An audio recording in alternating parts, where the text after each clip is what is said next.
Superstar Shakib Khan এবার ঢাকা ক্যাপিটালসের দল কিনেছেন, কিন্তু সেই দলের প্রথম খেলা দেখে তাকে হতাশ হতে হয়েছে সুপারস্টার শাকিব খানকে। সুপারস্টার শাকিব খান আসলে খুব খারাপ লাগছে। বাংলা চলচ্চিত্রের ইতিহাসের সবচেয়ে সফল নায়ক তিনি। বিপিএল এ দল কেনার মধ্যে দিয়ে ক্রিকেটে জার্নি শুরু করে খুবই এক্সাইটেড ছিলেন মানুষটা। বিপিএল ড্রাফটে যা একেবারে স্পষ্ট বোঝা গিয়েছিল। প্রথম সিজন হিসাবে একেবারে কম টাকা খরচ করেছে তা বলা যাবে না। প্লেয়ার সিলেকশন মোটামুটি ভালোই মানের ছিল, তবে শাকিব খানের ঢাকাকে ডোবাচ্ছে তার ওই টিম ম্যানেজমেন্ট। টানা তৃতীয় হার।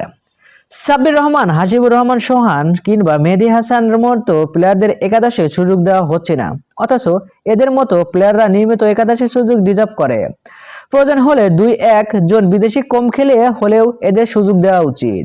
দুঃখজনক, দলটার প্রধান কোচ আবার খালেদ মাহমুদ সুজন। তিনি কিভাবে গেম প্ল্যান সাজাচ্ছেন আর লিটনকে কেনই বা অধিনায়ক দেওয়া হয়নি তা তিনিই ভালো জানেন।